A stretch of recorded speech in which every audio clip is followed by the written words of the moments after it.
Olá, muito boa noite para todo mundo. Com o clarão da fogueira rasgando o escurão da noite nesse fundo do sertão, na rancharia da comitiva estradeira do Terra Viva DBO na TV, a pionada já está com vozes e violas afinadas e preparadas para a folia cantadeira, que vai ser começada agora com a recitação da nossa prosa brideira do dia.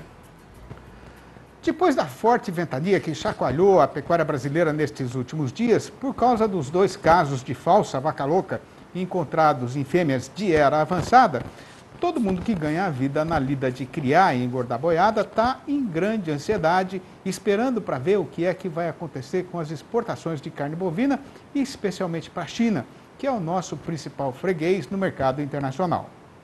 Conforme já é da sabedência geral, por conta de um acordo entre os 2 países, os embarques daqui para lá estão suspensos, esperando uma decisão do governo chinês a respeito da situação, e não dá para saber quando é que vai sair essa definição. Mas no meio desse tiroteio, a gente acabou não tendo tempo de comentar aqui o balanço do setor exportador no mês passado, o que vai ser feito agora, aproveitando que o assunto ainda não está assim tão atrasado, né? Pois então, é até com certa pena no coração que a gente passa aos companheiros boiadeiros a informação de que, de acordo com a SECEX, que é a Secretaria de Comércio Exterior do Ministério da Economia, antes desta interrupção inesperada, o setor exportador teve simplesmente o melhor mês da história, desde que o Brasil virou cachorro grande neste mercado, com o volume embarcado chegando a 211.850 toneladas do produto in natura, o que representou um crescimento de 11,3%, pareando com o agosto do ano passado. Neste mesmo trilheiro de morro acima, foi o faturamento dos frigoríficos vendedores, que somou nada menos que $1.031.466.000, com um fortíssimo aumento de 57,7%, fazendo a mesma comparação. Já o preço médio pago pelo nosso produto lá no estrangeiro avançou para $5.700 por tonelada, ou 41,7% a mais do que no período correspondente de 2021. E já pedindo perdão pelo abuso no uso da numerologia, a procura pela nossa mercadoria estava tão grande que, ainda segundo a SECEX, só nos 3 primeiros dias úteis de setembro, antes do efeito da suspensão da exportação para a China, a média diária dos embarques tinha subido para 10.500 toneladas, com uma alta de 55% na comparação anual, enquanto o valor médio recebido pelas indústrias disparou para $61.107.000 por dia, com um espantoso aumento de 120,3%. Pois então, que bom seria, né, para a carne brasileira se a China reabrisse logo essa porteira. Com a boiada marchando na estrada em toada compassada, a gente vai dando continuação para a nossa conversa para falar agora do mercado do boi magro e da reposição. De acordo com um relatório mais recente feito pela Scott Consultoria, com uma sutil melhora na oferta de boiadas, a cotação do boi gordo recuou 0,3% em Rondônia em relação ao preço médio no mês de agosto. No mercado de reposição, recuo também em relação ao mês anterior. Considerando todas as categorias de machos anelorados monitoradas, a queda foi, em média, de 0,9%. Destaque para o boi magro, que teve uma retração de 2,6%. Diante deste cenário, houve uma melhora de 0,6% no poder de compra dos recriadores e invernistas em relação a agosto, considerando a média de todas as categorias. O melhor cenário foi para a troca com o boi magro, que apresentou um incremento de 2,3% no poder de compra no comparativo mensal. No mês passado, era possível comprar 1,46 boi magro com a venda de um boi gordo de 19 arrobas. Já no presente, compra-se 1,50. A curto prazo, poucos negócios são esperados, tanto no mercado do boi gordo quanto no de reposição. Resolvido e arrematado o caso passado com o gado de reposição, a gente faz aqui o nosso primeiro intervalo, mas vai ser bem ligeiro, e é já que o Terra Viva DBO na TV vai voltar.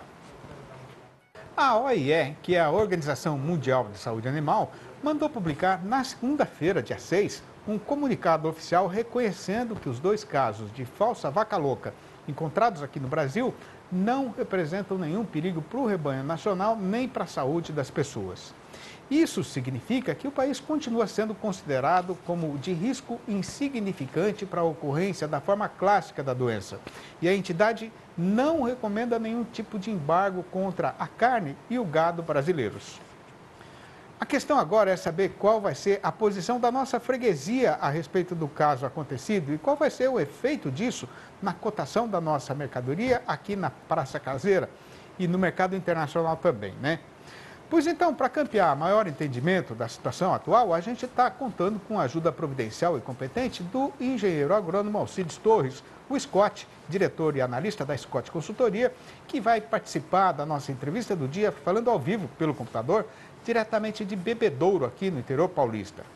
Muito boa noite, seu Scott. Mais uma vez, uma grande satisfação ter a sua presença virtual aqui no nosso programa. Seja muito bem-vindo, como sempre. E olha só, aqui no nosso novo arranchamento, tudo novo, tudo bonito, né? E você, mais uma vez, está aqui com a gente. Muito obrigado pela sua presença. Eu que agradeço, Sidney, e desejo para vocês toda a sorte do mundo aí nesse novo estúdio. Com certeza seremos felizes. Ô Scott, qual é o significado desse comunicado da OIE, a Organização Mundial de Saúde Animal, que, aliás, foi muito ligeira para tomar uma posição nesse caso presente, né? Olha, significa que nada muda, não é? A gente teve esses 2 casos do BSE atípico. Por que é atípico? Porque acontece em animais velhos, e é uma doença, uma senescência, não é?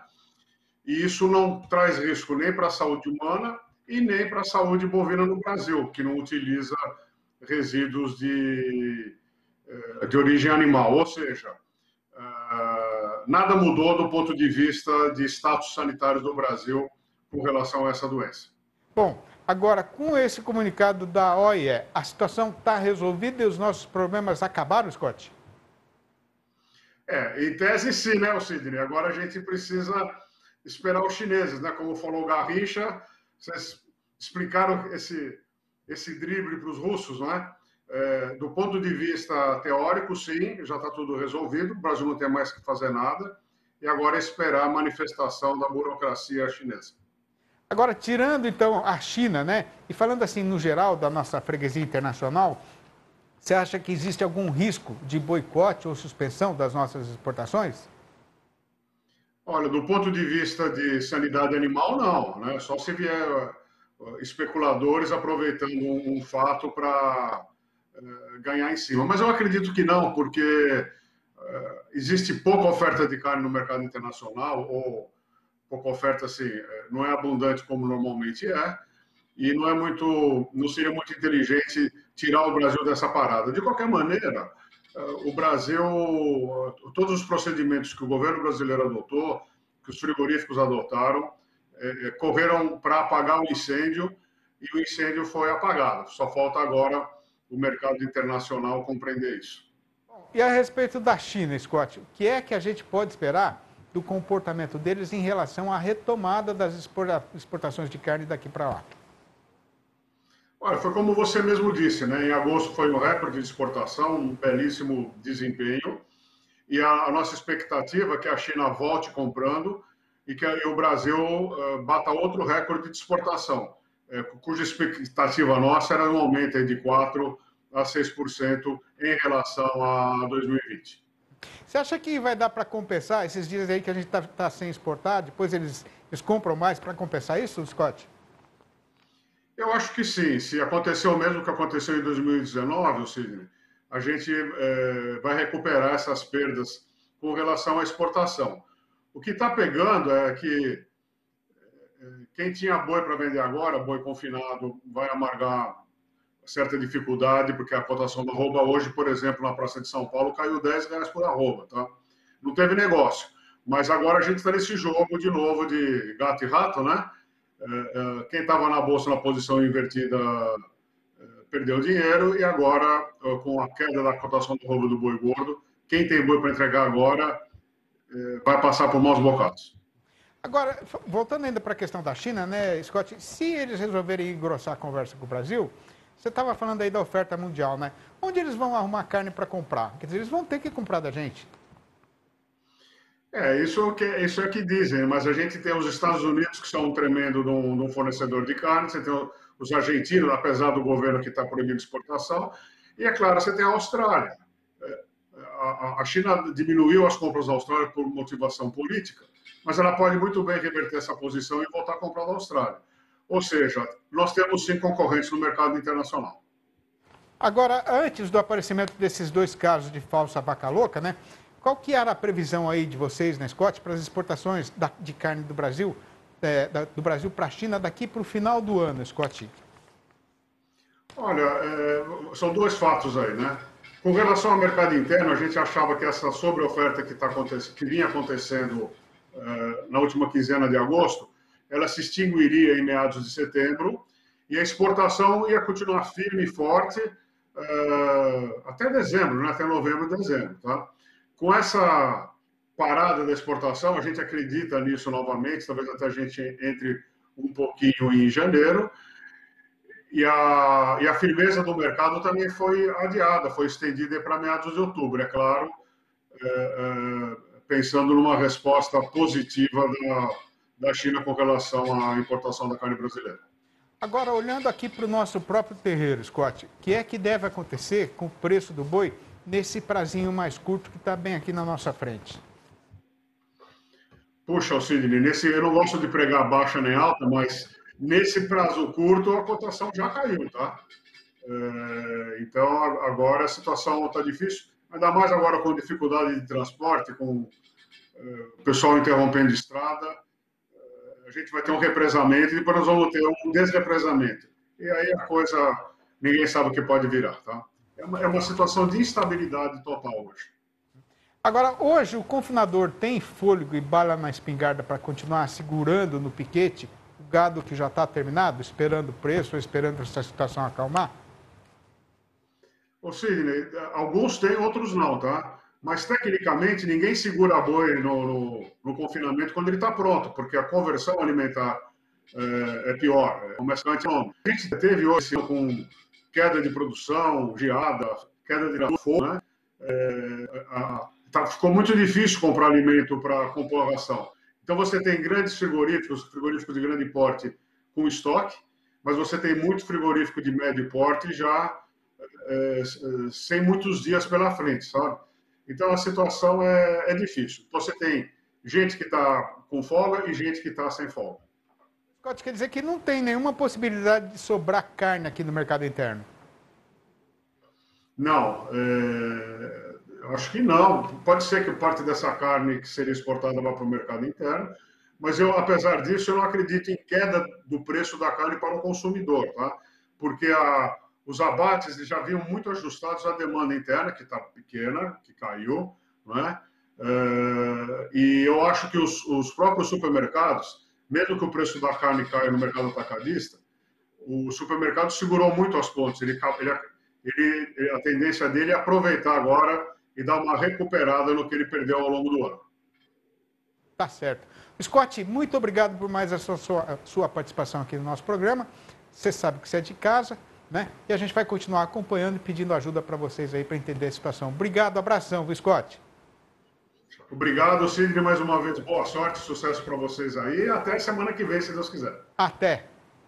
E com a devida licença dos companheiros fazendeiros e das companheiras boiadeiras, ou não, que estão escutando a nossa falação aí na frente da televisão, a gente faz agora mais uma parada que vai ser ligeira como as outras. Até já.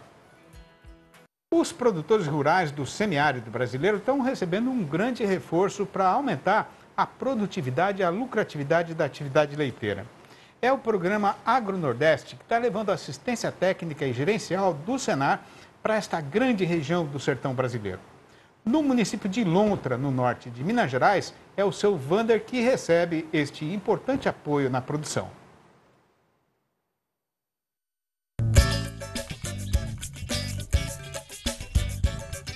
Há 25 anos, Vander mexe com a terra, com o leite. Não tem final de semana nem feriado. O trabalho é constante e o produtor encara isso como uma paixão. Essa trajetória foi construída com empenho e dedicação, mas sem muito conhecimento técnico. Na prática, ele foi vendo que dava certo, errando e tentando corrigir. Sempre foi uma paixão minha. E assim, todo segmento que a gente mexe, você tem que ter um pouco de paixão para dar certo, né? E o leite comigo é assim, eu gosto muito. No começo era tudo muito limitado, né? A própria demanda do leite, a gente não tinha um tanque. Para vender leite na cidade era pouco o consumo. São 60 animais, sendo 36 vacas em lactação. A qualidade do rebanho foi melhorando com a ajuda da tecnologia. Vander investiu na inseminação artificial e até comprou um botijão para armazenar o material genético. A média de leite era de 80 litros por dia, mas ele chegou a 220 litros diários nos últimos meses. Esses avanços foram possíveis quando o produtor passou a receber as orientações da assistência técnica e gerencial do Senar. Apesar de eu ter uma certa experiência, os detalhes que são os mais importantes, a gente falhava neles, né? Então, com a vinda da assistência técnica, do Eudes, que é um parceiro nosso aí, não deixa passar. Uma análise da terra, que eu nunca tinha feito uma análise de terra, foi feita esse ano. A correção com adubo, né? Tudo muito importante, nunca tinha feito antes também. E assim, projetando muita coisa para o futuro. Mesmo com as melhorias, o produtor ainda precisa arrendar terras do vizinho para alimentar as vacas.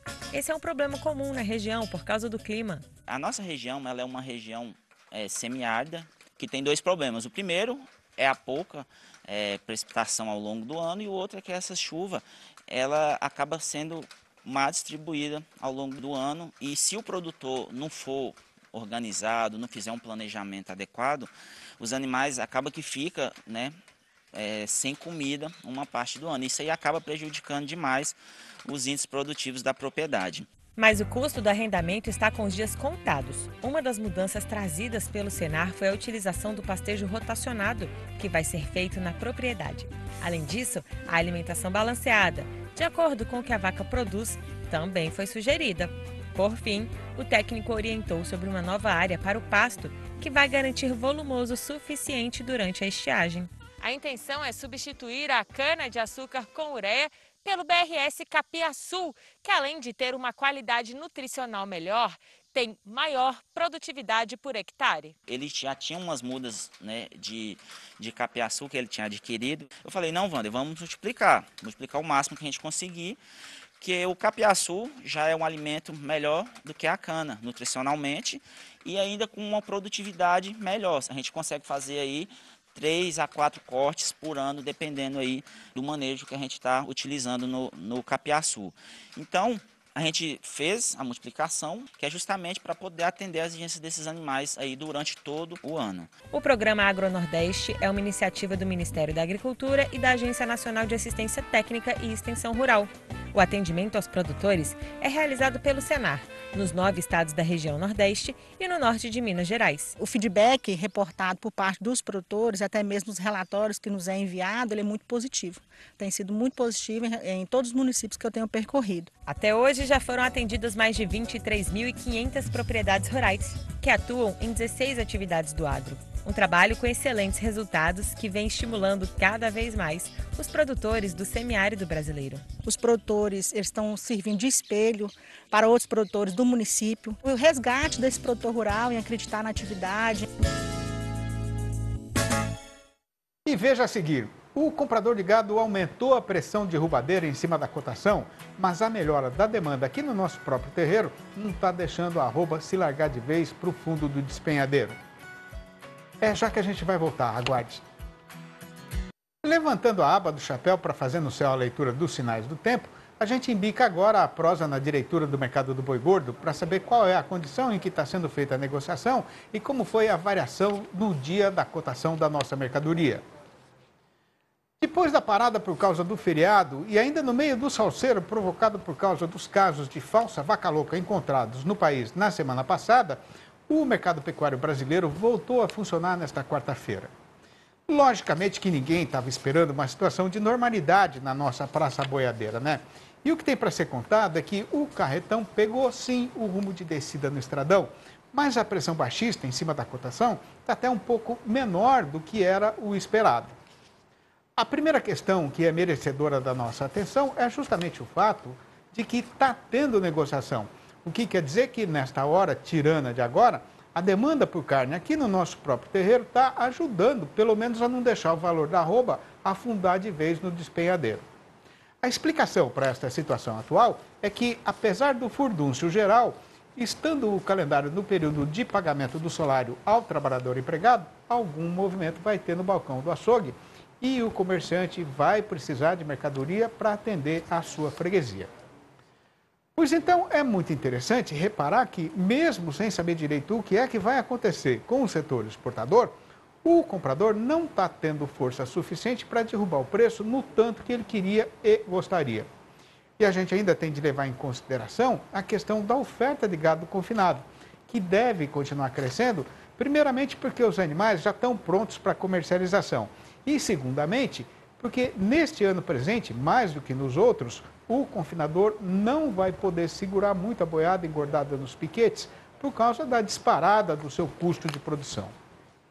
Esticando agora a vista lá para diante daquela ponte para tentar enxergar o que tem no horizonte, está todo mundo querendo saber logo qual vai ser a decisão da China a respeito de quando vai ser a retomada dos embarques daqui para lá, né?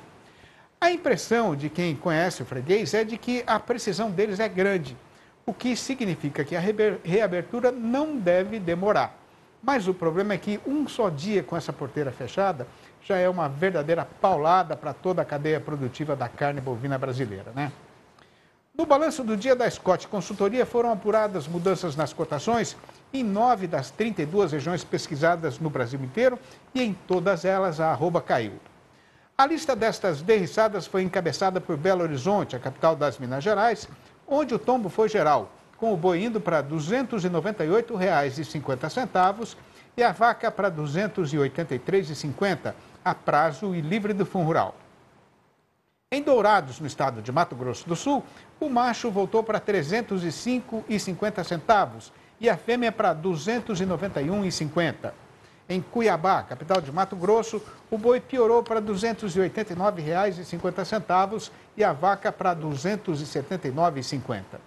No sudeste do estado, o macho desceu para R$ 290,50 e a fêmea para R$ 280,50. No oeste de Santa Catarina, o boi desandou para R$ 325,00 e a vaca para R$ 300,50. No sudeste da Rondônia, o macho já não vale mais do que R$ 293,50 e a fêmea R$ 284,50. No Rio de Janeiro, o preço oferecido agora é R$ 295,50 pelo boi e R$ 282,50 pela vaca. No oeste do Rio Grande do Sul e também em Pelotas, o macho recuou para R$ 10,30 o quilo vivo ou R$ 309,00 se o negócio fosse por arrobas. Quando eu resolvi que ia seguir minha inclinação de ser boiadeiro e peguei nesse eito, a gente vivia num tempo aqui na nossa freguesia em que o povo tinha muito respeito pela nossa profissão e o peão tinha certeza da nobreza da sua missão. Mas depois de ter passado quase a vida inteira nessa lida, é com dor no coração que eu estou vendo esse roteiro desmantelado. A derradeira comitiva está viva só na minha recordação. Na estrada não tem mais poeira nem gado e a boiada só viaja embarcada no caminhão. Esta é mais uma das trovinhas escolhidas para fazer parte da safra nova colhida no terreiro da minha lida versejadeira, que depois de ser reunida e organizada, acaba de ser publicada no meu quarto livro, batizado como Versinhos de Caipira, inteirou os 4. Se o amigo e a amiga quiserem saber como fazer para comprar um exemplar ou logo a coleção inteira, pode ligar para mim mesmo diretamente no meu telefone, que é 11 98224 1807. Ou mandar um e-mail para sidneymascio@uol.com.br ou ainda me procurar no Facebook para negociar e prosear. E assim a gente chega ao fim de mais uma jornada e começa a fazer a retirada, mas já fica acertada e aprazada a volta do Terra Viva DBO na TV para amanhã, às 6h30 da manhã e às 7h25 da noite. Um abraço para todo mundo e até mais ver então.